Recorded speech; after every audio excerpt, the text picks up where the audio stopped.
What is up, everybody? We're back with another video. This is episode 4 of Off the Bench, and we got Jimmy here. We're going to be talking about the OKC Thunder advancing to the finals, and we're going to do a brief little recap for Jimmy about the Knicks, but we're Uh, doing a complete video about the Knicks and Pacers series, so stay tuned for that.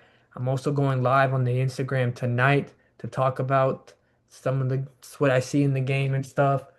But let's just hop right into material. So obviously everyone knows the Oklahoma City Thunder beat the Minnesota Timberwolves in game 5 last night. Wasn't an interesting game at all. It was a blowout by halftime.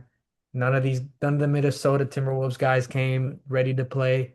McDaniels was off. Julius Randle was off this whole series. Ant struggled. Mike Conley, 39 years old, gave you a goose egg.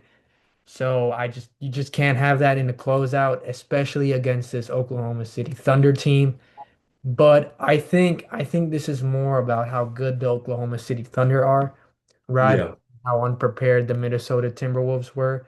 Because Mhm. you have got SGA is obviously MVP of this league. J-Dub. J-Dub had a rough few playoff series to begin this run, but he's really worked himself back into form. This series was really telling of how well he can play, and Chet played the way he should. Lou Dort was out there locking up defenders.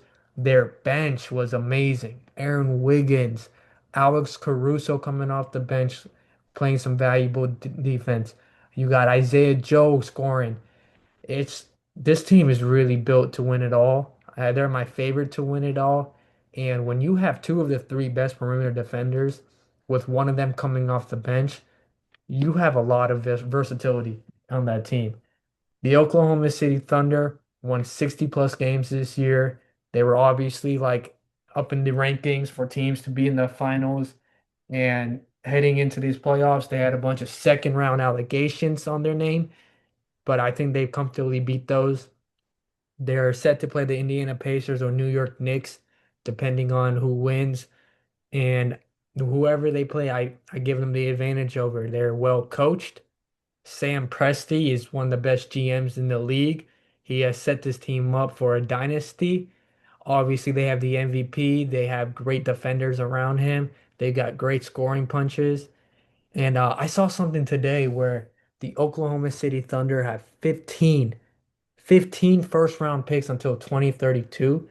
So they're really building something over there for a long time. We're going to be making a lot of episodes about them. I looks like at this point.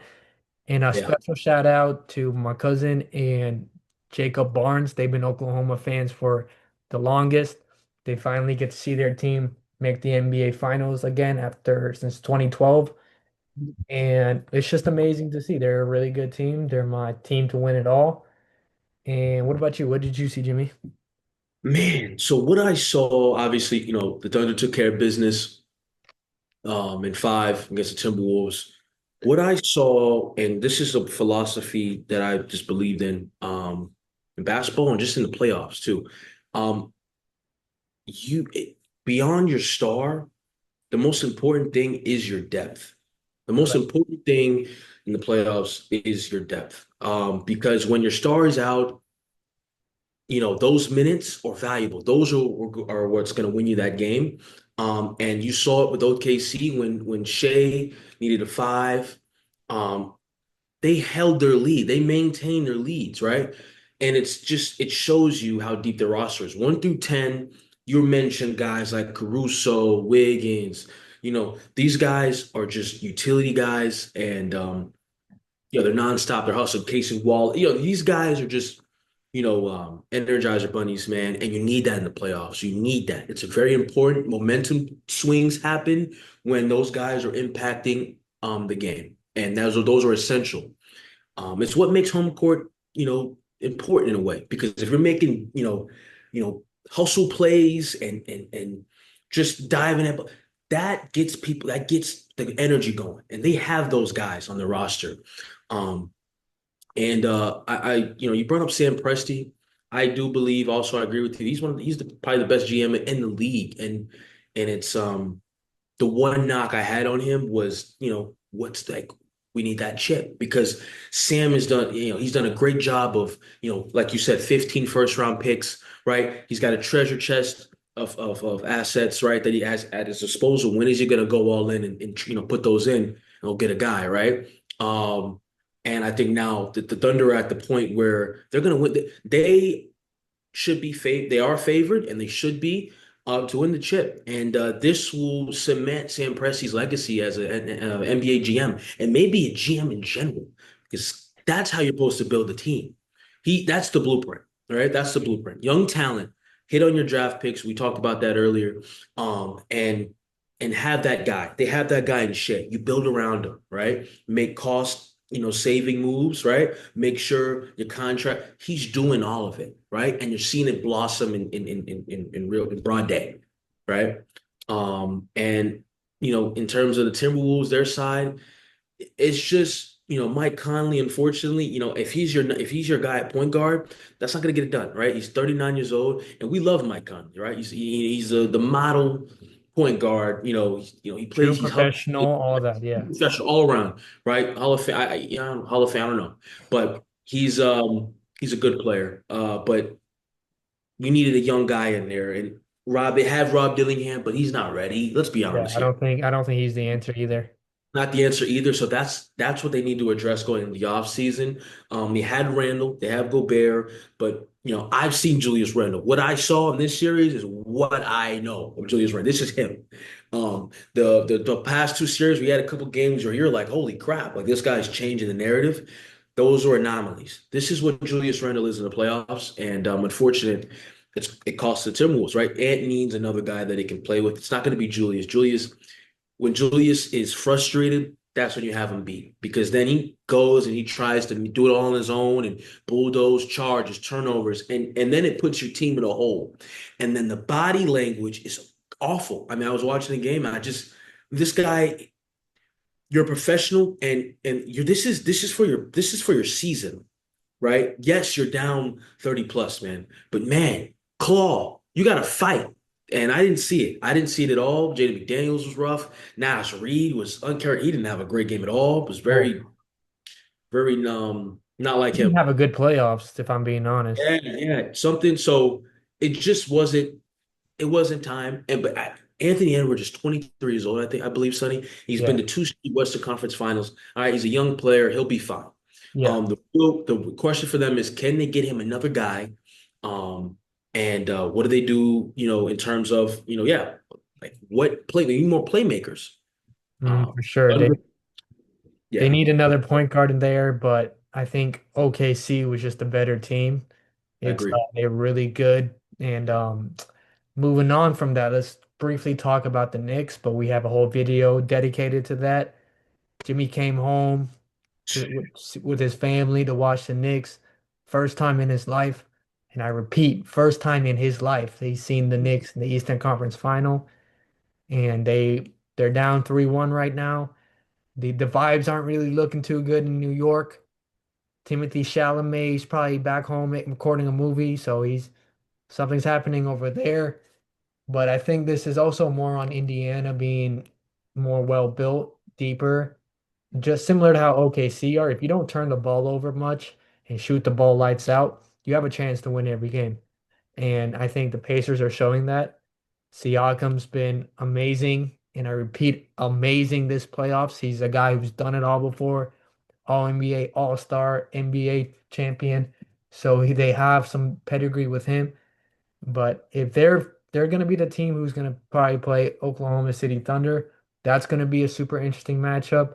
They're very similar as far as like how they play. They don't turn the ball over much and they shoot lights out. But we'll wait for that matchup. Jimmy, what did you see from your Knicks? Ladies and gentlemen, the skies are not orange and blue. Yeah, it's rough. We're down 3-1. We're in a hole. I'd say this. I think it's more of the Pacers just being a better team than us, more cohesive unit. And like I mentioned earlier with the Thunder, yeah, the Pacers have the same formula. 1 through 10, they got guys that go out there, Energizer Bunny, TJ McConnell, Ben Shepherd can give you a couple minutes here and there. Obi My Toppin, Kieran. Matherin could give you, Yeah, he's a little microwave that could, give you maybe, a couple buckets, in a short stint, right? That if you need it. They just have guys and they're just a well-coached team. And I yeah, think this series, it has been, it's never been more clear that Tom Thibodeau probably needs to step down as Knicks head coach, just because he's getting out coached by Rick Carlisle. I think Tom Thibodeau is his philosophy and how he coaches it's getting outdated, right? You're seeing it. And he's stubborn with his lineups and not making changes, and his ability of not trusting his bench is what really has hurt the Knicks, especially in this series, right? You just you go down 0-2, and then you're getting clamored from fans. It took us going down 0-2. And for him to be like, oh, you know what? Let me just use these guys. And we went out and we won game three, right? It was great, but obviously, Pacers came back and matched that energy. I think it's all about matching energy. Knicks have not been able to match Indiana's energy all playoffs long and all series long, and it's showing 3-1. You got a game tonight, and I think it would behoove the Knicks, right, to to not get bounced twice in a row, back-to-back years by the same team at home. I think that's horrible look and they need to show a little bit more fight than that. I'm confident in them today. I think they get it done, but yeah, man, it's a lot of work to do if they want to make this a series. no, for sure. And quick shout out to Justin and Dylan Backer. They're Knicks fans as well. They're super supportive of our podcast and shit. Love these guys. They're the ones who told me months ago that Tom Thibodeau is probably outdated. His style is outdated. I didn't see it until just now. So, Knicks guys always know ahead before anyone else. And it really goes to show you how much coaching, your bench, how put together you are. It really goes to show. I think whoever the Thunder play, if it's the Pacers, if somehow the Knicks come back, it's going to be a good matchup regardless. But regarding to this one, the Pacers really they won every single game. And if we look at things super insightfully, if a few baskets don't go in, a few turnovers don't happen, this is a 2-2 series right now. And it's still up in the air to see who wins. But obviously game one happened and we're getting ready to see what happens tonight. I'm gonna be on live stream on the Off the Bench Instagram if you guys want to catch me there. And we'll see, man. Jimmy, I hope your Knicks do it because today is Carmelo Anthony's birthday. And it'd be surprising if y'all lose at home for the third time on his birthday. Yeah, now that'd be a travesty. And yeah, no, we got to stay mellow today. We got to go get Yeah. a win. Need it, man. And I just want to appreciate everyone for watching our videos. Again, I probably said this 3 times. We're doing the Indiana Pacers, New York Knicks video after the game tonight. So look out for that one. It's probably going to be uploaded sometime this week. And we just enjoy doing this, man. We're good to be back. Let us know in the comments if you have video ideas, of course. We love like ideas coming up. And we know we've done a lot of basketball, little football, but that's because like the basketball season's going on right now and there's more to talk about rather than the football season. We did the draft and still waiting for August and stuff. But we just appreciate everyone watching. This has been Sonny from Off the Bench. Jimmy? Yeah, like Sonny said, man, we appreciate you guys, interacting and listening to our content. We love this. We love talking a ball. We love talking football. We just love sports in general, and anytime we be able to express that, it's a great feeling. So, thank you, and continue to support us, man. Off the bench, we're here. Yes, sir, man. We'll see y'all next time.